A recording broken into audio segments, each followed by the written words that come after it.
নামাজ না পড়লে কি হবে? ঈমান ঠিকই আছে। আল্লাহ রাসূল তো বলে ঈমানের জন্য যেমন বিশ্বাস শর্ত, নামাজও শর্ত। নামাজ, ঈমান, রোজা, হজ, যাকাত সবগুলো মিলিয়ে ঈমানের নাম। পড়েন সুবহানাল্লাহ। শুধু ঈমান বিশ্বাসের নাম নয়, আমি আল্লাহকে বিশ্বাস করেছি মানি, নামাজ পড়ি না, এটা ঈমান নয়। তাহলে আমার একদিকে পরিপূর্ণ আর অপর দিকে ভাঙা। আমার একটা খুঁটি শক্ত, আরেকটা খুঁটি ভাঙা। মাঝের খুঁটি আছে কিন্তু বাকি সবগুলো ভাঙা। আমার তাবু কি ঠিক থাকবে না ভেঙে পড়ে যাবে? ওই তাবুর নিচে থেকে আশ্রয় পাওয়া যাবে? আশ্রয় পেতে হলে সবগুলো খুঁটি সমান তালে শক্ত রাখার দরকার আছে না নাই?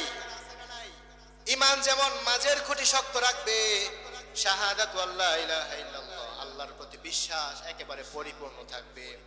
দুই নাম্বার হলো ওয়া ইকামুস সালাতা, নামাজ কায়েম করা। কি করা? নামাজ। আবার অনেকে আছে বলে হুজুর নামাজ তো পড়তে বলে নাই, কায়েম করতে বলছে। আমি বাসায় বসে বসে নামাজ কায়েম করতেছি।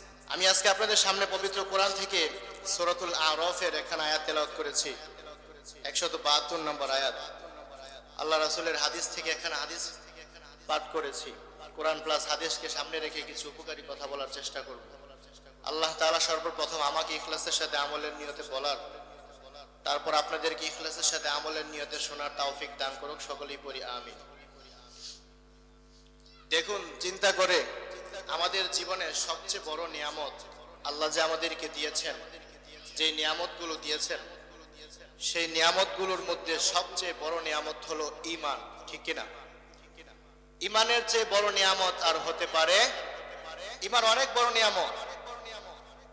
যাদের ঈমান নাই, আল্লাহ যাদেরকে ঈমানের তৌফিক দেন নাই, তাদের জন্য পরকাল হবে অন্ধকার। আওয়াজ করে পড়েন নাউজুবিল্লাহ। আর যাদেরকে আল্লাহ ঈমানের তৌফিক দিয়েছেন, জবান দিয়ে লা ইলাহা ইল্লাল্লাহ উল্লেখ করেছেন, অন্তরের ভিতরে বিশ্বাস করেছেন, আল্লাহ তাদের জন্য পরকালকে করে দিয়েছেন সুখময়। আওয়াজ করে পড়েন সুবহানাল্লাহ। ঈমানের বিনিময়ে আল্লাহ দিয়েছেন জান্নাত। আল্লাহ রাসূল বলছেন, যে ব্যক্তি মান ক্বালা লা ইলাহা ইল্লাল্লাহ দাখালাল জান্নাহ, মুখে একবার পাঠ করেছে লা ইলাহা ইল্লাল্লাহ, সে জান্নাতে প্রবেশ করবে। জন্য ঈমানের মতো বড় নিয়ামত আর হতে পারে না। কারণ দুনিয়া হলো ক্ষণস্থায়ী আর পরকাল হলো চিরস্থায়ী। যাদের ঈমানের মতো মহা এই দৌলত হাসিল হয়েছে, তাদের পরকালটা সফল করে দিবেন কে? এজন্য ঈমান রাখার, আল্লাহর উপর বিশ্বাস রাখার, হৃদয়ের ভিতরে ঈমান রাখার দরকার আছে না নাই? আজকে আমরা ঈমান সম্পর্কে আলোচনা শুনব। আমাদের ঈমান, আল্লাহ আমাদেরকে কেমন ঈমান আনতে বলছেন, কিভাবে ঈমান আনতে বলছেন, ঈমানের দায়িত্ব কি, সে সম্পর্কে আজকে আমরা আলোচনা শুনব। আল্লাহ পবিত্র কোরআনের 7 নম্বর সূরা সূরাতুল আরাফের 172 নম্বর আয়াতে আল্লাহ বলেন, وَإِذْ أَخَذَ رَبُّكَ مِنْ بَنِي آدَمَ مِنْ ظُهُورِهِمْ ذُرِّيَّتَهُمْ وَأَشْهَدَهُمْ عَلَى أَنفُسِهِمْ أَلَسْتُ بِرَبِّكُمْ قَالُوا بَلَى شَهِدْنَا أَنْ تَقُولُوا يَوْمَ القيامة إنا كنا عن هذا غافلين।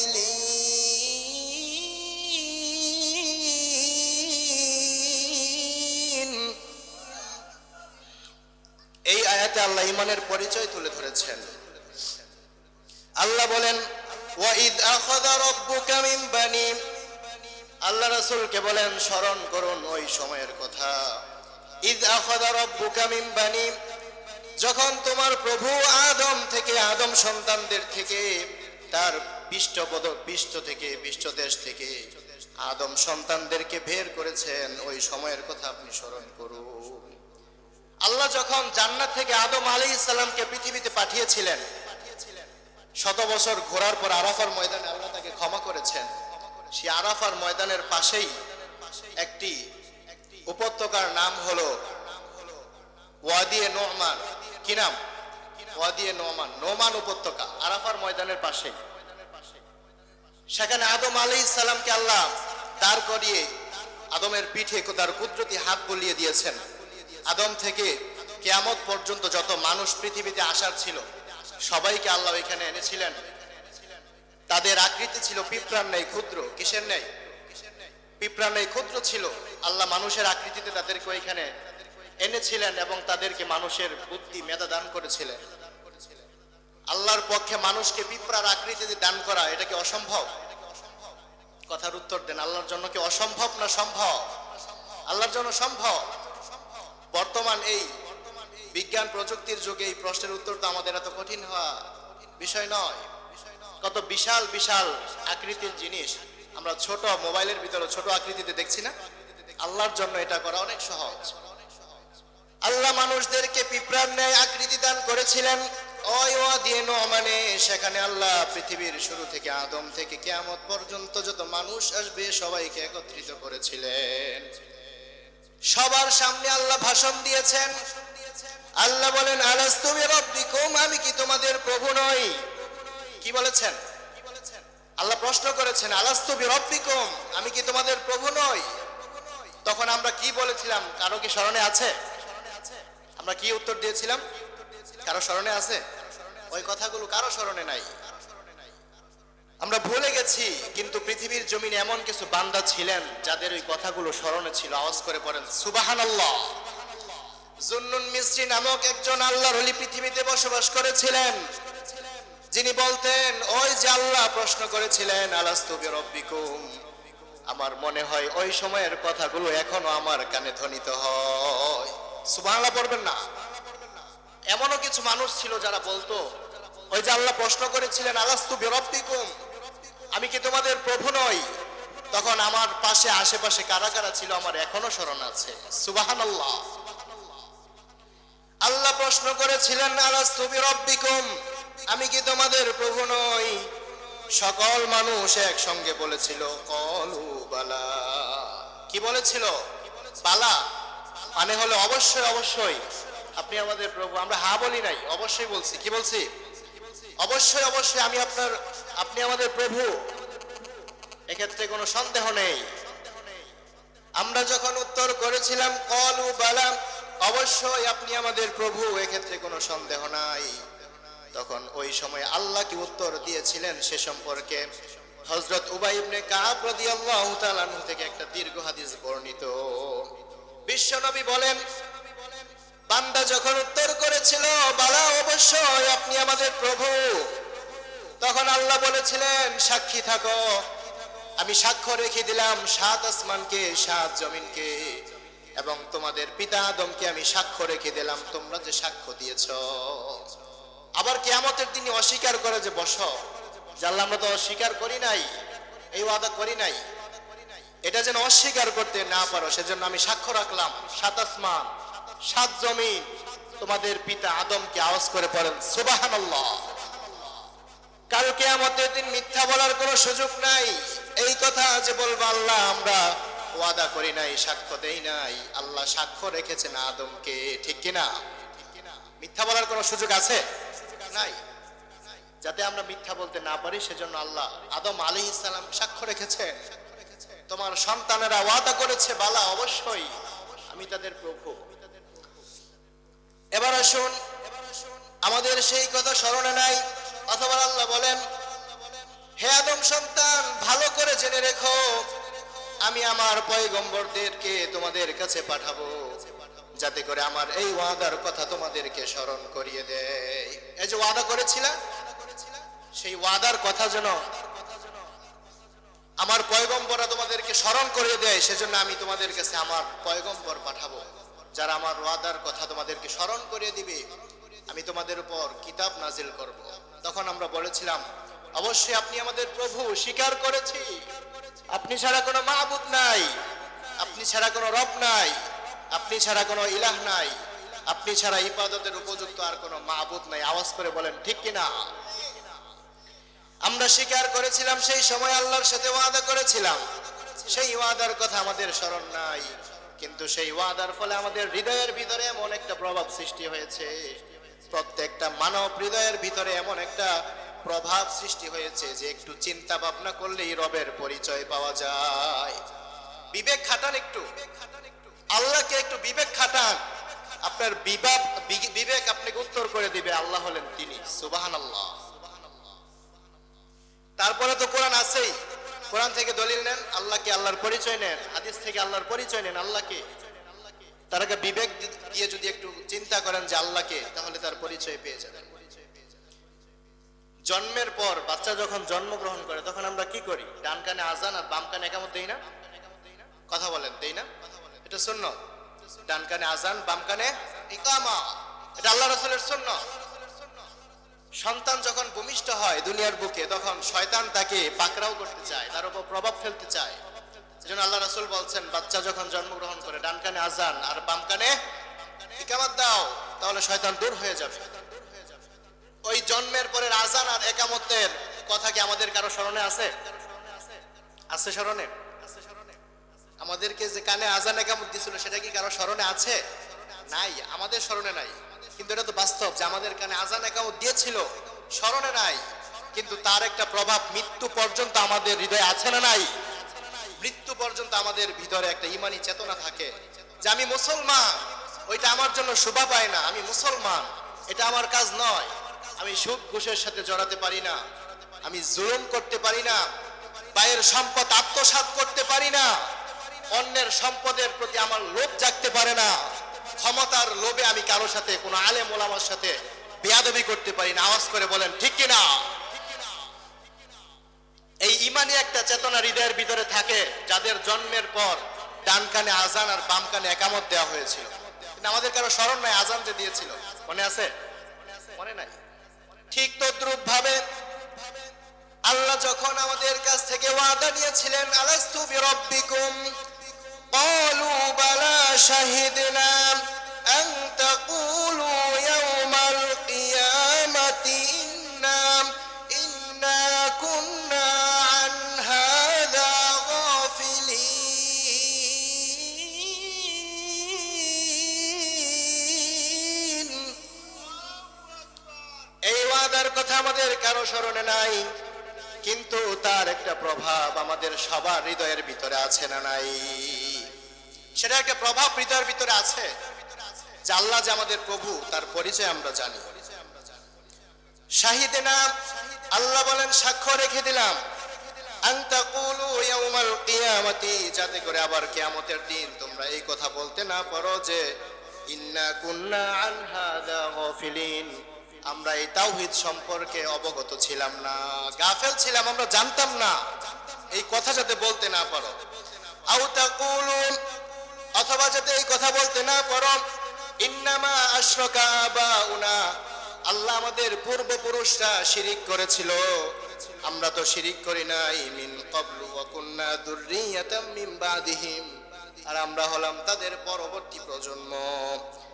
আফাতুহলিকুনা বিমা ফাআলাল মুবতিলুন, অথবা আমরা যাতে এই কথা বলতে না পারি যে আল্লাহ আমাদের পূর্বপুরুষদের সেই ভ্রান্ত পথ আবিষ্কারের কারণে তুমি কি আমাদেরকে ধ্বংস করে দিবা। আমরা যেন এই কথা বলতে না পারি, সেজন্য আল্লাহ আমাদের কাছ থেকে এই ওয়াদা নিয়েছেন, আর আদমকে 7 আসমান 7 জমিনকে সাক্ষ্য রেখে দিয়েছিলেন। আওয়াজ করে বলেন সুবহানাল্লাহ। তাহলে আল্লাহ আমাদেরকে জন্মের আগে ঈমান শিক্ষা দিয়েছেন, ঠিক কি না? ঈমান আমাদের জন্মের আগ থেকেই ঈমান শিক্ষা দিয়েছেন আল্লাহ আমাদেরকে। কিভাবে? আলাস্তু বিরাব্বিকুম, আমি কি তোমাদের প্রভু নই? স্বীকার করেছিলাম আমরা, অবশ্যই আপনি আমাদের প্রভু। সেই স্বীকারোক্তি আমাদের হৃদয়ের ভিতরে প্রভাব ফেলে। এবার আসুন বিশ্বনবী কি বলেছেন। সাহাবীদের সামনে বিশ্বনবী বললেন, আতাদরুনা মাল ঈমানু বিল্লাহি ওয়াহদা, ঈমান বিল্লাহি ওয়াহদা কি জিনিস তোমরা কি জানো? সাহাবীরা বলল, আল্লাহু ওয়া রাসূলুহু আ'লাম, আল্লাহ এবং তার রাসূলই ভালো জানে। সাহাবীদের একটা অভ্যাস ছিল, যখন কোনো প্রশ্ন করতো নবীজি, তখন তারা বলতো আল্লাহু ওয়া রাসূলুহু আ'লাম। অর্থ হলো আল্লাহ এবং তার রাসূল ভালো জানেন। না জানলেও এটা বলতেন, কেউ যদি কোনো উত্তর জানতেন তবুও এটা বলতেন। কি বলতেন? আল্লাহু ওয়া রাসূলুহু আ'লাম, আল্লাহ এবং তার রাসূলকে ভালো, আল্লাহ এবং রাসূল ভালো জানেন। আমরা একজন আরেকজনকে প্রশ্ন করি না, তুমি কি এটা জানো? তখন আমরা কি বলি? না জানলেও একটা মিথ্যা বানায় বানায় উত্তর দিয়ে দিই। অনেক সময় এমন হয় আমি মিথ্যা বলেছি, সেই মিথ্যাকে সাব্যস্ত করার জন্য কোরআন হাদিসের দলিল পর্যন্ত ব্যবহার করি। আওয়াজ করে বলেন ঠিক কিনা? আমি বন্ডামি করতেছি, বন্ডামিকে সাব্যস্ত করার জন্য কোরআন হাদিসের দলিল দেই, আছে না নাই? সাহাবীরা করতো। আল্লাহ রাসূল যখন জিজ্ঞাসা করতেন অমুকটা জানো, তোমরা কি জানো এটা কিভাবে হয়েছে, জানলেও বলতেন আল্লাহ এবং তার রাসূল ভালো জানেন। সাহাবীদের অভ্যাস ছিল আমি কিচ্ছু জানি না, লা আলামু লা আদরি লা আফহামু, আমি কিচ্ছু জানি না, কিচ্ছু বুঝি না। সব কিছু জানেন যিনি, তিনি কে? আল্লাহ। তিনি কে? আল্লাহ সব কিছু জানেন, আমরা কিচ্ছু জানি। এজন্য বলতে হবে লা আদরি, আমি জানি না। আর আমাদেরকে প্রশ্ন যদি কেউ করে সেটার উত্তর একটা দেই। উদাহরণস্বরূপ দুইজন লোক একসাথে দাঁড়িয়ে কথা বলছে, একজন লোককে নিয়ে কথা হচ্ছে, অমুক একজন লোক, তার ভক্তরা কথা বলছে। এখন যার ভক্ত ওই লোকের সম্মান দিতে গিয়ে আরো কয়েকজনকে অপমানিত করে, আছে না নাই? একজনকে সম্মান দিতে গিয়ে অপরজনকে অপমানিত করা ইসলামে জায়েজ আছে? অনুমতি আছে? নাই। তোমার ইচ্ছা হয় তুমি কাউকে সম্মান করো, সেক্ষেত্রে কোনো বাধা নাই, কিন্তু একজনকে সম্মানিত করতে গিয়ে আরেকজনকে অপমানিত করার অধিকার তোমার নাই। আওয়াজ করে বলেন ঠিক কিনা? তোমার চাই, মন চাই তুমি একজনকে সম্মান করো, ভক্তি করো, কোনো অসুবিধা নাই। যার ভক্তি করো তার সম্মান করতে গিয়ে অপরজনের অপমানিত হওয়ার, অপমান করার অধিকার তোমাকে কে দিয়েছে? ইসলামী অধিকার তোমাকে দেয় নাই। ইসলামী অধিকার তোমাকে দেয় নাই, এই অধিকার নাই। এজন্য যখন আমাদেরকে কেউ প্রশ্ন করবে জানো, আমরা কি বলবো? আমি কিচ্ছু জানি না। কি বলবো? কিচ্ছু জানি না। আর এখন আমরা করি কি? একজন আলেম এখানে দাঁড়ানো, পাশে দুই তিনজন সাধারণ মানুষ আমরা দাঁড়ানো। কেউ যদি কোনো প্রশ্ন করে, আলেম মুখ খোলার আগে আশেপাশে যারা ছিল তারা উত্তর দিয়ে শেষ, বিদায় করে দেয়, আছে না নাই? উনি মুখ খোলার সুযোগই পায় না, সত্যটা যে বলবেন সুযোগই নাই। উনি কথা বলার আগে তার আশেপাশে যারা ছিল মহাজ্ঞানী পণ্ডিত, তারা উত্তর দিয়ে সেটাকে ফিনিশ করে দেয়। এরকম লোক আছে না নাই? এজন্য বলবো লা আদরি একটা মিথ্যা কথার জন্য, মিথ্যা মাসালার জন্য আল্লাহ আগুনের কেচে দিয়ে আমাদের জিহ্বাগুলো কাটবেন। আওয়াজ করে পড়েন নাউজুবিল্লাহ। এজন্য না জেনে উত্তর দেওয়া যাবে না। না জানা থাকলে বলবো আমি জানি না, অপরজনের কাছ থেকে জেনে নাও। আর জানা থাকলে বলবো অমুকটা সত্য, এটা বলে দিব। না জানা থাকলে বলতে যাব না। সাহাবীদের অভ্যাস ছিল আল্লাহু ওয়া রাসূলুহু আ'লাম, আল্লাহ এবং তার রাসূল ভালো জানেন। আল্লাহ রাসূল জিজ্ঞাসা করলেন আতাদরুনা মাল ঈমানু বিল্লাহি ওয়াহদা, ঈমান বিল্লাহি ওয়াহদা কি জিনিস তোমরা কি জানো? ক্বালু আল্লাহু ওয়া রাসূলুহু আ'লাম। সাহাবীরা উত্তর করলো আল্লাহ এবং রাসূল ভালো জানেন। এবার বিশ্বনবী উত্তর করেন ঈমান বিল্লাহি ওয়াহদাহু হলো ওই জিনিস, তার নাম হলো শাহাদাতু আল্লাহ ইলাহা ইল্লাল্লাহ। ঈমান বিল্লাহি ওয়াহদাহু এর এক নাম্বার কাজ হলো জবান দ্বারা এই সাক্ষ্য দেওয়া যে আশহাদু আল্লা ইলাহা ইল্লাল্লাহ। দুই নাম্বার সাক্ষ্য হলো ওয়া আন্না মুহাম্মাদার রাসূলুল্লাহ। যারা নিজেদের জবান দ্বারা এই সাক্ষ্য দিবে, বিশ্বনবীর হাদিস দ্বারা প্রমাণিত, আল্লাহ তাদেরকে সরাসরি জান্নাতে প্রবেশ করাবেন। সুবহানাল্লাহ। খাইবার যুদ্ধের সময় বিশ্বনবী ইহুদিদের সাথে যুদ্ধ করছিলেন। ইহুদিরা বিশাল কেল্লার ভিতরে আশ্রয় নিয়েছিল। কেল্লার বাহিরে বিশ্বনবী সাহাবীদেরকে নিয়ে কেল্লা ঘেরাও করেছিলেন। কয়েকদিন চলে গেল, সেখান থেকে কোনো ইহুদি বের হয় না, মুসলমানদের বিজয়ও হচ্ছিল না। হঠাৎ করে কেল্লার ভিতর থেকে একজন লোক বেরিয়ে আসলো, রাখাল প্রবৃত্তির। দেখে বোঝা যাচ্ছে সে কোনো ব্যক্তির গোলাম হবে। কি হবে? চেহারা দেখলে বোঝা যায় না লোকটা কোন বংশের হবে? চেহারা দেখলে বোঝা যায় লোকটা কোন বংশের হবে, কোন তবিয়তের হবে, সে কি ভদ্র না বেয়াদব। আওয়াজ করে বলেন ঠিক কিনা? চেহারা দেখলে কিছুটা আন্দাজ করা যায় কোন বংশের হবে, কোন সম্ভ্রান্ত বংশের না কোন নিচু বংশের লোক, এটা আন্দাজ করা যায়। একটা লোক কেল্লা থেকে, ইহুদিদের কেল্লা থেকে বেরিয়ে আসলো। ওই ব্যক্তি জানতো যে মুসলমানরা ইহুদিদের উপর আক্রমণ করার জন্য কেল্লার বাহিরে অবস্থান করেছে। মক্কার অপর এক, মদিনার অপর নাম হলো ইয়াসরিব। কি? ইয়াসরিব। ওই লোকটা যখন কেল্লা থেকে বের হলো, রাখাল প্রবৃত্তির, দেখে মনে হচ্ছিল কারো গোলাম হবে। ঠিকই সে একজন ব্যক্তির গোলাম ছিল। এবার যখন বেরিয়ে আসলো, সে মনে মনে জানতো মুসলমানদের বাদশা, ইয়াসরিবের বাদশা ইহুদিদের উপর আক্রমণ করার জন্য এসেছে, কেল্লার আশেপাশে অবস্থান করেছে। খুঁজতে লাগলেন কোথায়। খুঁজে খুঁজে যখন সাহাবীদেরকে পেলেন, জিজ্ঞাসা করলেন তোমাদের বাদশা কোনটা, আমাকে দেখিয়ে দাও, একটু সাক্ষাৎ করি। জীবনে তো কোনোদিন বাদশার সাথে সাক্ষাৎ হয় নাই, একটু কথা বললেও তো মনটা ভালো লাগবে, আছে না নাই? বড় কোনো ব্যক্তির সাথে কথা বললে মনটা ভালো লাগে না? যেমনই হোক, দুনিয়ার কোনো বড় ব্যক্তির সাথে কথা বলতে পারলো মনটা একটু ভালো লাগে, আছে না নাই? ওই রাখালটা ভাবতে লাগলো, যদি মুসলমানদের বাদশা মুহাম্মদের সাথে একটু সাক্ষাৎ হয় তাহলেও তো মনটা একটু ভালো লাগবে। খুঁজতে লাগলো কে মুহাম্মদ, ইয়াসরিবের বাদশাকে খুঁজে বের করি। সাহাবীদেরকে জিজ্ঞাসা করলো তোমাদের মুহাম্মদ, তোমাদের নবী, তোমাদের সর্দার কে, আমাকে দেখিয়ে দাও। মনে মনে ভেবেছিল বাদশার তাঁবুটা হয়তো কোনো জাঁকজমকপূর্ণ হবে, তাঁবুর বাহিরে কয়েকজন প্রহরী থাকবে, ভিতরে লাল দামি গালিচা বিছানো থাকবে, দামি দামি পর্দা টানানো থাকবে, মনের ভিতরে এমন ধারণা ছিল। কিন্তু যখন সাহাবীরা দেখিয়ে দিল ওই যে মুহাম্মদ, আমাদের সর্দারের তাঁবু হলো এটা, ওই ব্যক্তি, ওই দাস, ওই কৃতদাস দেখে অবাক হয়ে গেল। ইয়াসরিব মদিনার বাদশার তাঁবু এমন হয় কিভাবে, এমন জীর্ণ শীর্ণ খেজুর পাতা দিয়ে তৈরি, এটা কিভাবে হয়?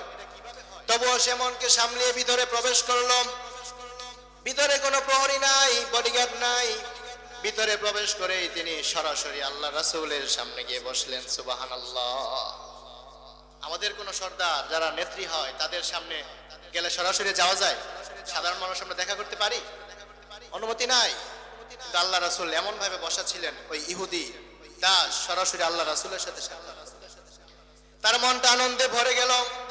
ইয়াসরিবের বাদশা, মদিনার বাদশার সামনে আমি সরাসরি বসেছি, আমার এত বড় সৌভাগ্য হয়েছে, এবার আমি তার সাথে কিছু কথাবার্তা বলি।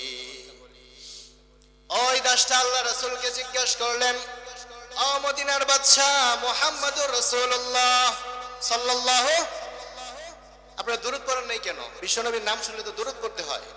প্রথমবার যখন শুনবেন কোন বৈঠকে তখন উচ্চ আওয়াজে দুরূদ শরীফ পড়া ওয়াজিব। সবাই একসাথে পড়ুন সাল্লাল্লাহু আলাইহি ওয়াসাল্লাম। মুহাম্মদ, তোমার কি দাওয়াত, কি উদ্দেশ্য নিয়ে তুমি ইহুদিদের কাছে এসেছো, ইহুদিদের উপর আক্রমণ করতে এসেছো? বিশ্বনবী বললেন, আমার একটাই দাওয়াত, সেটা হলো লা ইলাহা ইল্লাল্লাহ। এই কালিমা গোটা বিশ্বের মানুষের কাছে পৌঁছে দেওয়া, এটাই হলো আমার দাওয়াত। আমি চাই গোটা বিশ্বের মানুষ এই কালিমার ছায়াতলে আশ্রয় নেয়, আর কাল কিয়ামতের দিন জাহান্নাম থেকে মুক্তি পেয়ে আল্লাহর জান্নাত লাভ করুক। আওয়াজ করে পড়েন সুবহানাল্লাহ। বিশ্বনবীর দাওয়াত শুনে সে বলল, আচ্ছা মুহাম্মদ বলো, আমি যদি তোমার এই দাওয়াতটা গ্রহণ করে কালিমা পড়ে মুসলমান হয়ে যাই তাহলে আমার শেষ পরিণাম কি হবে? বিশ্বনবী বললেন, যদি তুমি কালিমায়ে শাহাদাত আশহাদু আল্লা ইলাহা ইল্লাল্লাহ পাঠ করো তাহলে আল্লাহ তোমাকে সরাসরি জান্নাত নসিব করবেন। সুবহানাল্লাহ পড়বেন না? এই যে শাহাদাতু আল্লা ইলাহা ইল্লাল্লাহ, ঈমান বিল্লাহি ওয়াহদা কি জিনিস? এক নম্বর হলো আল্লাহ এক বলে সাক্ষ্য দেওয়া। এক্ষেত্রে কোনো সন্দেহ করা যাবে? কোনো সন্দেহ রাখা যাবে না। আল্লাহ যে এক, সেক্ষেত্রে আমাদের কোনো সন্দেহ আছে? কথা বলেন না কেন, আছে? আল্লাহ যে এক, সেক্ষেত্রে কোনো সন্দেহ নাই। আল্লাহ ছাড়া কোনো মাহবুদ নাই, আল্লাহ ছাড়া কোনো ইলাহ নাই, আল্লাহ ছাড়া কোনো ইবাদতের উপযুক্ত আর কোনো মাহবুদ নাই। ঠিক কিনা? বিশ্বাস করতে হবে, মানতে হবে। যদি এটা মেনে নেই তাহলে আপনার জন্য বিধর্মীদের অনুষ্ঠানে যাওয়া হারাম। আপনি আল্লাহকে এক বলে মেনে নিয়েছেন, তাহলে ধর্ম যার যার উৎসব সবার, এই স্লোগান আপনার জন্য নয়। ধর্ম যার যার উৎসব সবার, এই স্লোগান আপনার জন্য নয়। ধর্ম যার যার, উৎসব তার তার। আওয়াজ করে বলেন ঠিক কিনা? ধর্ম আমাদের, উৎসব আমাদের। ধর্ম আমাদের না, উৎসব আমাদের না। ধান্দাবাজির আর জায়গা পাও না বুঝি, ঠিক কিনা? ধর্ম আমাদের, উৎসব আমাদের। ধর্ম যেটা আমাদের নয় সেই উৎসব আমাদের নয়। আপনি ঈমান বিল্লাহি ওয়াহদা শাহাদাতু আল্লা ইলাহা ইল্লাল্লাহ পড়েছেন, তা আপনার জন্য বিধর্মী কোন, যাদের ঈমান নাই, আল্লাহকে এক বলে স্বীকার করে না, তাদের সাথে বন্ধুত্ব করা আল্লাহ নিষেধ করেছেন। আল্লাহ পবিত্র কোরআনের মধ্যে বলেন, ইয়া আইয়ুহাল্লাযীনা আমানু লা তাখুযুল ইয়াহুদা ওয়ান নাসারা আউলিয়া, হে মুমিনগণ তোমরা কোন ইহুদি নাসারা বেদিনকে বন্ধু হিসেবে গ্রহণ করো না। বাণীটা কার? আওয়াজ করে বলতে হবে। বাণীটা কার? আল্লাহ ঘোষণা করেছেন কোন ইহুদি নাসারাকে বন্ধু বানানো যাবে না। সুতরাং শাহাদাতু আল্লা ইলাহা ইল্লাল্লাহ, আমি যখন আল্লাহকে এক বলে সাক্ষ্য দিলাম তখন আমার জন্য সেই বিধর্মী বন্ধুগুলো হারাম। আওয়াজ করে বলেন ঠিক কিনা? তাদের অনুষ্ঠানে যাওয়া আমার জন্য হারাম, সেখানে শরীক হওয়া যাবে না, মূর্তি পূজা করা যাবে না, মূর্তির সামনে যাওয়া যাবে না, ঘরের ভিতরে কোনো মূর্তি রাখা যাবে না।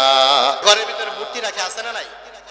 আমার সেলিব্রিটি কোনো খেলোয়াড় যাকে আমার অনেক ভাল লাগে, তার একটা মূর্তি আমার ঘরের ভিতরে রেখে দিলাম, আবার কেবলার দিকে, নামাজ পড়ার সময় পশ্চিম দিক, আমার সামনে একেবারে মূর্তিটা রাখা, তাহলে নামাজ মাকরু হয়ে যাবে।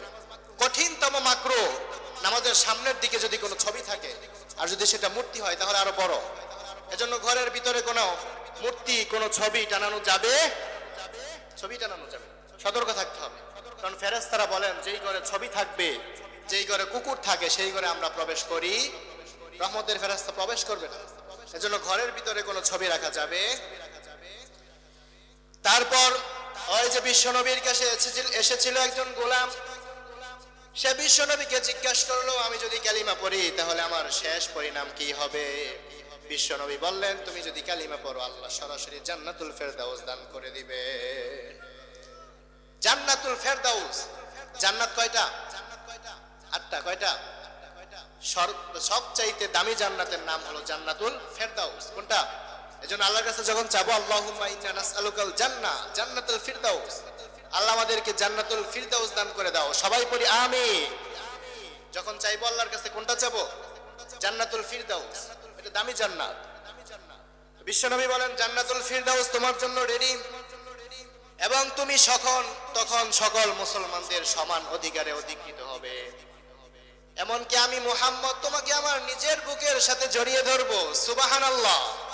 এবার ওই দাস জীবনে কোনোদিন কোনো বাদশা, কোনো ভালো নেত্রী পর্যায়ের লোকের সাথে বুকের সাথে বুক মিলাতে পারে নাই। সে ভাবতে লাগলো মদিনার বাদশা যদি আমাকে বুকের সাথে জড়িয়ে নেয়, আমার এর চাইতে সৌভাগ্যের বিষয় আর কি হতে পারে? সুবহানাল্লাহ। মুহাম্মাদুর রাসূলুল্লাহ যদি আমাকে বুকের সাথে জড়িয়ে নেয়, সমস্ত মুসলমান যদি আমাকে বুকের সাথে জড়িয়ে নেয়, তাহলে এর চাইতে সৌভাগ্য আর কি হতে পারে? তিনি প্রশ্ন করলেন ইয়া রাসূলুল্লাহ, আমার চেহারা তো দেখতে সুন্দর নয়, আমার শরীর থেকে দুর্গন্ধ ছড়ায়, আপনি আমাকে কিভাবে জড়িয়ে ধরবেন? বিশ্বনবী উত্তর করলেন যারা কালিমা পড়ে মুসলমান হয়ে যায় তাদের হৃদয়গুলোকে পরিষ্কার আর পবিত্র করে দেয় কে? আল্লাহ পবিত্র করে দিবেন তোমাকে, তখন তোমার গায়ের গন্ধ আর গন্ধ থাকবে না। ইসলামে কালো সাদা ধনী গরিব কোনো পার্থক্য আল্লাহ রাখেন, সবাই সমান, তোমার সাথে আমি বুক মিলাবো। তখন সে কালিমা পড়ে মুসলমান হয়ে যায়।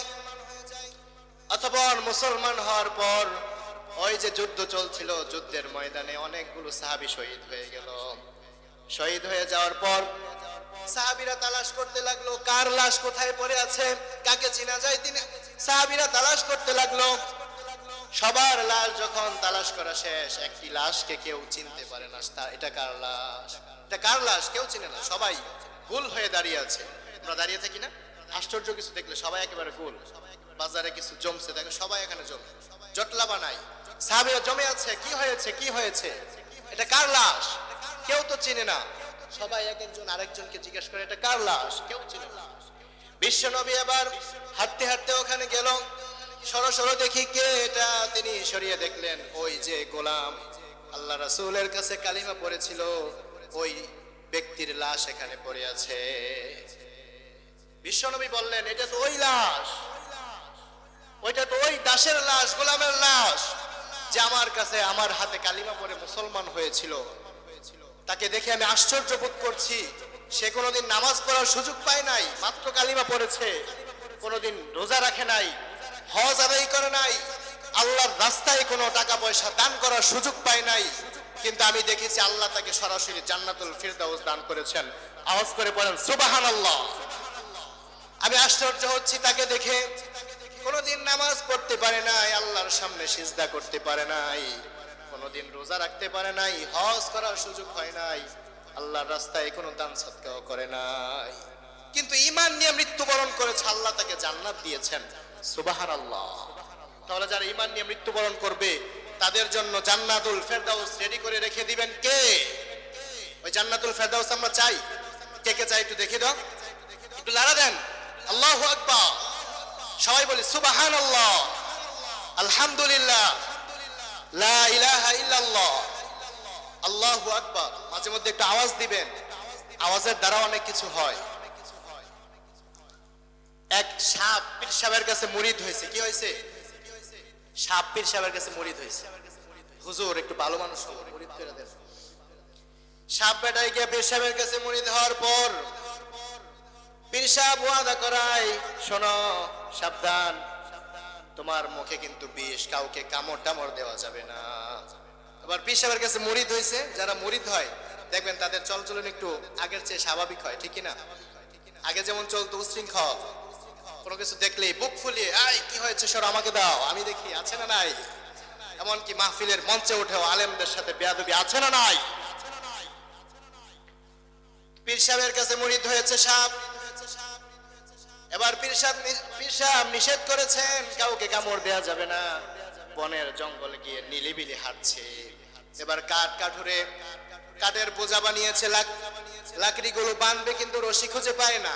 ওই যে সাপ, বুজুর্গ বেটা পীর সাহেবের কাছে মুরিদ হয়েছে, লড়ে চড়ে না, বেশি পড়ে রয়েছে, দড়ির মতো মনে হয়। এবার ওই কাঠুরে তাকে দিয়ে লাকড়িগুলো বানলো, কাঠটার পেঁচা একেবারে শক্ত করে বানছে। বাড়িয়ে নিয়ে যখন লাকড়িগুলো ছেড়ে দিল আর রশিটা দূরে ফেলে দিল, সন্ধ্যার সময় দেখে নাই সাপটাকে। এবার সাপ বেটা গাড়টাকে বেঁকিয়ে বেঁকিয়ে পীর সাহেবের কাছে গেছে। হুজুর নিষেধ করেছিলেন মানুষকে কামড় দিতে, কিন্তু দেখেন আমার কি হালত করেছে। এবার পীর সাহেব কয়, বেটা তোকে তো কামড় দিতে নিষেধ করেছিলাম, ফনা ধরতে তো নিষেধ করি নাই, ঠিক কিনা? আরে জিহাদ তো আছেই। মুসলমানদের মাঝে মধ্যে আওয়াজ তুলে দেখাতে হয়, মুসলমানদের ইমানি শক্তি এখনো জীবিত আছে। সেই আওয়াজ শুনে বাতিলরা পালিয়ে যেতে বাধ্য হবে। আওয়াজ করে বলেন ঠিক কিনা? এজন্য মাঝে মধ্যে আওয়াজ দিতে হয়। মুসলমানদের আওয়াজের অনেক দাম, মুসলমানদের আওয়াজের অনেক দাম আছে। এজন্য আওয়াজ করে আরেকবার বলি আল্লাহু আকবার।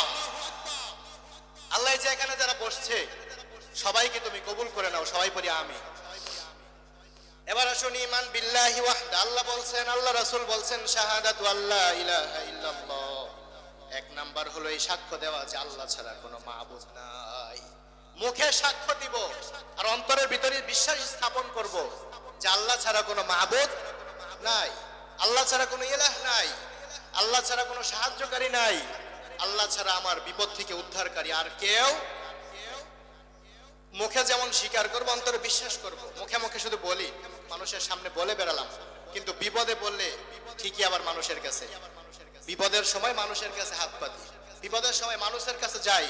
কিন্তু আল্লাহ রাসূল শিখিয়েছেন যখন বিপদে পড়বে তখন নামাজ পড়ে দোয়া করবে একজনের কাছে। তিনি কে?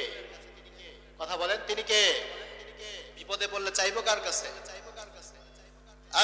আল্লাহ তাআলা পবিত্র কোরআনের মধ্যে বলেন, ওয়াস্তাঈনু বিস-সাবরি ওয়াস-সালাম ইন্নাল্লাহা মা'আস-সাবিরিন।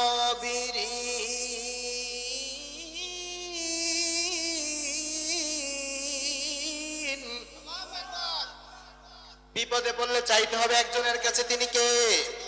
আল্লাহর কাছে চাইবেন, আল্লাহ ব্যবস্থা করে দিবেন। ওয়া মাইয়াত্তাকিল্লাহা ইয়ারযুকুহু মিন হাইসু লা ইয়াহতাসিব। আল্লাহ বলেন, যারা আমাকে ভয় করে আমার কাছে চায় তাদের রিজিকের ব্যবস্থা আমি এমন জায়গা থেকে করে দিব তারা ধারণাও করতে পারবে না। আওয়াজ করে বলেন সুবহানাল্লাহ। এজন্য আল্লাহকে ভয় করুন, আল্লাহর কাছে চান, আল্লাহ সব কিছুর ব্যবস্থা করে দিবেন। বিশ্বনবী বললেন, শাহাদাতু আল্লা ইলাহা ইল্লাল্লাহ ওয়া আন্না মুহাম্মাদার রাসূলুল্লাহ। দুই নাম্বার এই সাক্ষ্য দেওয়া যে মুহাম্মাদুর রাসূলুল্লাহ হলো আল্লাহর রাসূল। কে? আল্লাহর রাসূল মুহাম্মদ। তিনি হলেন আল্লাহর বান্দা এবং রাসূল এবং শেষ রাসূল। কোন রাসূল? তারপর আর কোন নবী পৃথিবীতে আগমন করবেন না। কোরআনের আয়াত, আল্লাহ বলছেন, মা কানা মুহাম্মাদুন আবা আহাদিম মির রিজালিকুম ওয়ালাকির রাসূলুল্লাহি وخاتم النبيين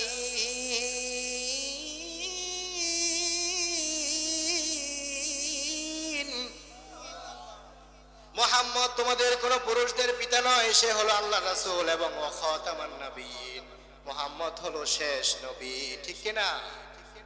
মুহাম্মদ শেষ নবী না? বিশ্বাস আছে আমাদের? কোরআনের আয়াত। বিশ্বাস না করলে কিন্তু ঈমান থাকবে না। যারা বলে যে গোলাম আহমদ কাদিয়ানী হলো শেষ নবী, তাদের ঈমান আছে না গেছে? গেছে। গোলাম আহমদ কাদিয়ানী ভণ্ড নবী দাবিদার।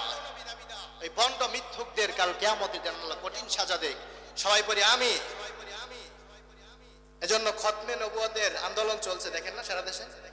আল্লাহ রাসূল হলেন, মুহাম্মদ হলেন সর্বশেষ রাসূল, তারপর আর কোন রাসূল আসবে না। এটা আমাদের দাবি, সংসদে আইন পাশ করা হোক। আমাদের মুসলমানদের ইমানি দাবি।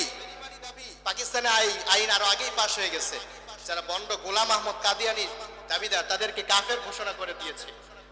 এটা আমরাও চাই আমাদের দেশে এটা হোক। মুহাম্মদকে সর্বশেষ রাসূল হিসেবে সংসদে ঘোষণা দেওয়া হোক। আওয়াজ করে বলেন ঠিক কিনা? আমাদের ইমানি দাবি এটা। ওয়াশহাদু আন্না শাহাদাতু আল্লা ইলাহা ইল্লাল্লাহ ওয়া আন্না মুহাম্মাদার রাসূলুল্লাহ, এই সাক্ষ্য দেওয়া যে মুহাম্মাদুর রাসূলুল্লাহ হলো আল্লাহ তাআলার বান্দা এবং রাসূল। এটা হলো ঈমান বিল্লাহি ওয়াহদা। এবার বুঝেছেন ঈমান বিল্লাহি ওয়াহদা কাকে বলে? আল্লাহ এক বলে সাক্ষ্য দেওয়া, অন্তরে বিশ্বাস করে নেয়া, মেনে নেয়া। আর মুহাম্মদ তিনি হলেন আল্লাহর রাসূল। আওয়াজ করে পড়েন সুবহানাল্লাহ। বিশ্বনবীর জীবনে সবচাইতে বড় উপাধি ছিল এটাই, তিনি রাসূলুল্লাহ। কি ছিলেন? রাসূলুল্লাহ। কেউ চাইলেই কি রাসূলুল্লাহ হতে পারে? কথার উত্তর দেন না কেন? আপনারা কি রাগ করেছেন? কষ্ট হচ্ছে? আলোচনা অনেক লম্বা হয়ে গেছে। আজকেই মনে হয় আমি জীবনের সর্বপ্রথম এত লম্বা সময় পাইছি, আর কোনোদিন পাইনি। আমাকে আগে যেখানেই সময় দেওয়া হতো সর্বোচ্চ 40 মিনিট, যেখানেই দেয়। আজকে একটু লম্বা সময়। যারা বসছেন এখানে, আমি তাদের জন্য দোয়া করি, আল্লাহ দুজানে আপনাদেরকে অশেষ নেকি দান করুক। আওয়াজ করে পড়েন আমিন। তো এটা হলো রাসূলুল্লাহর উপাধি। রাসূলুল্লাহর জীবনে সবচেয়ে বড় উপাধি ছিল তিনি রাসূলুল্লাহ ছিলেন। কি ছিলেন? কেউ চাইলেই কি রাসূল হওয়া যায়? রাসূল হতে পারবে? আমরা সবাই মিলে যদি কাউকে ভোট দেই তিনি রাসূলুল্লাহ, হয়ে যাবেন? মানুষের সাথে জিন জাতীয় একতা পোষণ করব, আমরা জিনেরাও আছি আপনাদের সাথে, তিনি রাসূল হয়ে যাবে? রাসূল ইলেকশনের মাধ্যমে হয় না, রাসূল হয় সিলেকশনের মাধ্যমে। আর সিলেকশন করেন একজন, চিল্লায় বলতে হবে তিনি কে? রাসূলকে আল্লাহ সিলেকশন করে দিয়েছেন, তিনি আমার রাসূল এবং শেষ রাসূল, তারপর আর কোন রাসূল আসবে না। এজন্য বিশ্বনবী যখন পৃথিবীতে আগমন করেছেন, বিশ্বনবী আগমন করার পর পৃথিবীর আগের যত ধর্মগুলো ছিল সবগুলো আল্লাহ রহিত করে দিয়েছে। সেই ধর্ম সব বাতিল। মুহাম্মাদুর রাসূলুল্লাহর উপর ঈমান আনতে হবে। কালিমা হবে লা ইলাহা ইল্লাল্লাহ মুহাম্মাদুর, এটা হবে শেষ কালিমা, কিয়ামত পর্যন্ত এটাই চলবে। বিশ্বনবী আগমনের পর পৃথিবীর যত ধর্ম ছিল সবগুলো আল্লাহ রহিত করে দিয়েছেন। পৃথিবীর সব ধর্ম রহিত। এখন সেই ধর্মের উপর যাদের বিশ্বাস, সেগুলোতে কোনো কাজ হবে। কারণ আল্লাহ বলছেন আল ইয়াউমা আকমালতু লাকুম দীনাকুম ইন্নাদ দীনা ইনদাল্লাহিল ইসলাম, আমি আল্লাহর কাছে এখন ইসলামটাই প্রিয়। আওয়াজ করে পড়েন সুবহানাল্লাহ। এজন্য ইসলামকে ভালো করে আঁকড়িয়ে ধরতে হবে। ইসলামের ভিতরে যা কিছু আছে সব কিছু সঠিকভাবে মানতে হবে। একটা মানলাম আর একটা ছেড়ে দিলাম, যেটা ভাল লাগে ওইটা মানছি, আর যেটা কঠিন লাগে ওইটা ছেড়ে দিয়েছি। আছে না নাই? আছে না? যেটা ভাল লাগে সহজ লাগে ওইটা নেই, আর যেটা একটু কঠিন লাগে ওইটা বাদ দেই, এড়িয়ে যাই, সহজটা খুঁজি। কঠিনের ক্ষেত্রে গিয়ে শুধু ব্যাখ্যা খুঁজি, আর এইভাবে গেলেও তো হয়, এভাবে গেলেও তো হয়। কঠিনে গিয়ে ব্যাখ্যা খুঁজি আর সহজটা মেনে নিই। আল্লাহ বলেন এটা নয়, সবগুলোই মেনে নিতে হবে, ইসলাম সম্পূর্ণভাবে মেনে নিতে হবে। এজন্য রাসূলুল্লাহর জীবনের সবচাইতে দামি উপাধি ছিল তিনি রাসূলুল্লাহ। রাসূলুল্লাহর উপাধি স্বয়ং আল্লাহ দিয়েছেন, মুহাম্মাদুর রাসূলুল্লাহ।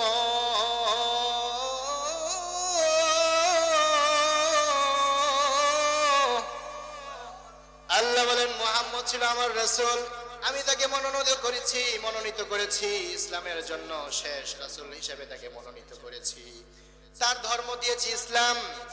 ইসলাম ধর্ম হলো শেষ ধর্ম এবং গ্রহণীত ধর্ম। ইসলাম ধর্মকে যারা গ্রহণ করবে আমি আল্লাহ তাদের মুক্তির ব্যবস্থা করে দিব। সুবহানাল্লাহ। ইসলাম ধর্ম। সেই আল্লাহ যিনি আমাদেরকে সৃষ্টি করেছেন তার উপর বিশ্বাস রাখা, বিশ্ব নবীর উপর ঈমান রাখা, এটা হলো ঈমান বিল্লাহর প্রথম কাজ। 2 নাম্বার হলো ওয়া ইকামুস সালাতা, নামাজ আদায় করা। কি করা?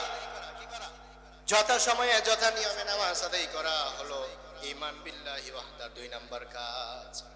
আমরা অনেক সময় বলি না, নামাজ না পড়লে কি হবে, ঈমান ঠিকই আছে, কথাটা বলি না? বলি, কিন্তু নামাজ না পড়লে কি হবে, ঈমান ঠিকই আছে। আল্লাহ রাসূল তো বলে ঈমানের জন্য যেমন বিশ্বাস শর্ত, নামাজও শর্ত। নামাজ, ঈমান, রোজা, হজ, যাকাত সবগুলো মিলিয়ে ঈমানের নাম। পড়েন সুবহানাল্লাহ। শুধু ঈমান বিশ্বাসের নাম নয়, আমি আল্লাহকে বিশ্বাস করেছি মানি, নামাজ পড়ি না, এটা ঈমান নয়। তাহলে আমার একদিকে পরিপূর্ণ আর অপর দিকে ভাঙা। আমার একটা খুঁটি শক্ত, আরেকটা খুঁটি ভাঙা। মাঝের খুঁটি আছে কিন্তু বাকি সবগুলো ভাঙা। আমার তাবু কি ঠিক থাকবে না ভেঙে পড়ে যাবে? ওই তাবুর নিচে থেকে আশ্রয় পাওয়া যাবে? আশ্রয় পেতে হলে সবগুলো খুঁটি সমান তালে শক্ত রাখার দরকার আছে না নাই? ঈমান যেমন মাঝের খুঁটি শক্ত রাখবে, শাহাদাতু আল্লা ইলাহা ইল্লাল্লাহ, আল্লাহর প্রতি বিশ্বাস একেবারে পরিপূর্ণ থাকবে। 2 নাম্বার হলো ওয়া ইকামুস সালাতা, নামাজ কায়েম করা। কি করা? নামাজ। আবার অনেকে আছে বলে হুজুর নামাজ তো পড়তে বলে নাই, কায়েম করতে বলছে। আমি বাসায় বসে বসে নামাজ কায়েম করতেছি, আছে না নাই? আছে না? নামাজ কিভাবে কায়েম করবেন তার ব্যাখ্যা শুনেন। নামাজ কায়েম করে আল্লাহ রাসূলকে শিখিয়েছেন। আল্লাহ বলেন ওয়ামুর আহলাকা বিস-সালাতি ওয়াসতাবির আলাইহা লা নাসআলুকা রিজকা, আপনি আপনার পরিবারকে নামাজের আদেশ করুন। কি করুন? কথা বলুন, উত্তর দিতে হবে। আপনারা কি ক্লান্ত হয়ে গেছেন? মাত্র শুরু, এসার পরে আবার আলোচনা হবে, তারপর হবে, তারপর শেষ দিকে। না শেষের অপেক্ষায় এখন রেস্ট নিচ্ছেন? না, শেষের প্রধান বক্তার আলোচনার জন্য এখন প্রস্তুতি নিচ্ছেন। প্রস্তুতি কিন্তু এভাবে নেয় না। দেখবেন যারা খেলে, খেলাধুলা করে, ভালো একটা ম্যাচ তো প্রথমে জিরালে রেস্ট নিলে তার খেলা ভালো হবে না। সে প্রতি প্র্যাকটিসের মধ্যে থাকলে তার খেলাটা ভালো হবে, ঠিক কিনা? আপনি কোনো জায়গায় দাওয়াত আছে, দুপুরে খাওয়ার জন্য যদি সকালে না খান আপনি কিন্তু ভালো খেতে পারবেন না। সকালে খাবেন তাহলে ভালো খেতে পারবেন। আপনি প্রধান বক্তার জন্য প্রস্তুতি নিলে এখন আপনাকে আওয়াজ দিতে হবে, ঠিক কিনা? তো বলছিলাম ওয়া ইকামুস সালাত, নামাজ প্রতিষ্ঠা করা। আল্লাহ বিশ্ব নবীকে শিখিয়েছেন নামাজ কিভাবে প্রতিষ্ঠা করতে হয়। আল্লাহ তাআলা রাসূলকে বলেন ওয়ামুর আহলাকা বিস-সালাতি, আপনি আপনার পরিবারকে নামাজের আদেশ করুন। ওয়াসতাবির আলাইহা, এবং নিজেও তার উপর স্থির থাকুন। আপনিও নিজে নামাজ পড়ুন আর পরিবারকেও নামাজের আদেশ করুন। ফায়দা কি? আমরা যে রিজিকের ভয় পাই, নামাজে যে যাবো হুজুর, কাজটা দেখে কিভাবে যাই বলি না? আল্লাহ এখন শিখাচ্ছে, এই যে ওয়ামুর আহলাকা বিস-সালাতি ওয়াসতাবির আলাইহা লা নাসআলুকা রিজকা, আমি আল্লাহ তোমাকে জমিনে পাঠিয়েছি, আমার জমিনে খেতে খামারে কাজ করে, আমাকে রিজিক দেওয়ার দরকার নাই। নাহনু নারযুকুক, আমি আল্লাহ তোমার রিজিকের ফয়সালা করে দিব। আওয়াজ করে পড়েন সুবহানাল্লাহ। তাহলে নামাজ পড়লে রিজিকের ব্যবস্থা করে দিবেন একজন, চিল্লায় বলতে হবে তিনি কে? ওই আল্লাহর জন্য নামাজ পড়ার দরকার আছে না নাই? ওই আল্লাহর জন্য ইবাদত করার দরকার আছে না নাই? ওই আল্লাহর জন্য বিশ্বাস রাখার দরকার আছে না নাই? সময় শেষ, আজান দিয়ে দিয়েছে, শেষ করে দিব। আর একটা কথা বলবো, তাহলে এটা হলো ঈমান বিল্লাহি ওয়া 3 নাম্বার কাজ। 4 নাম্বার হলো ওয়া ইকামুস সালাহ ওয়া ইতাউজ যাকাত, যাদের উপর যাকাত ফরজ হয়েছে যাকাত দেওয়া। ওয়া সাওমু রমাদান, সর্বশেষ হলো রমজান মাসের রোজা রাখা। কি করা? এই কাজগুলো যারা করবে আল্লাহ রাসূল বলেন তার ঈমান পরিপূর্ণ। আল্লাহ তাআলা তাকে জান্নাতুল ফেরদাউস দিবেন। করেন সুবহানাল্লাহ। আল্লাহ তাআলা আমাদেরকে এই সময়ের সংক্ষিপ্ত পরিসরে যে আলোচনাগুলো হলো এর উপর সর্বপ্রথম আমাকে, তারপর আপনাদেরকে আমল করার তৌফিক দান করুক। সবাই পড়ি আমিন। আমার জন্য সবাই দোয়া করবেন, আল্লাহ যেন কবুল করে আমাকে। সবাই পড়ি আমিন। আমি আপনাদের জন্য দোয়া করি। সবাই কিন্তু আমার আত্মীয়তার সম্পর্ক, কেউ চাচা কেউ মামা, এরকমই হবেন। আমি সবার জন্য দোয়া করি, আল্লাহ যেন সবাইকে কবুল করে। সবাই পড়ি আমিন। ওয়া আখিরু দাওয়ানা আলহামদুলিল্লাহি রাব্বিল আলামিন। আসসালামু আলাইকুম ওয়া রাহমাতুল্লাহি ওয়া বারাকাতুহু।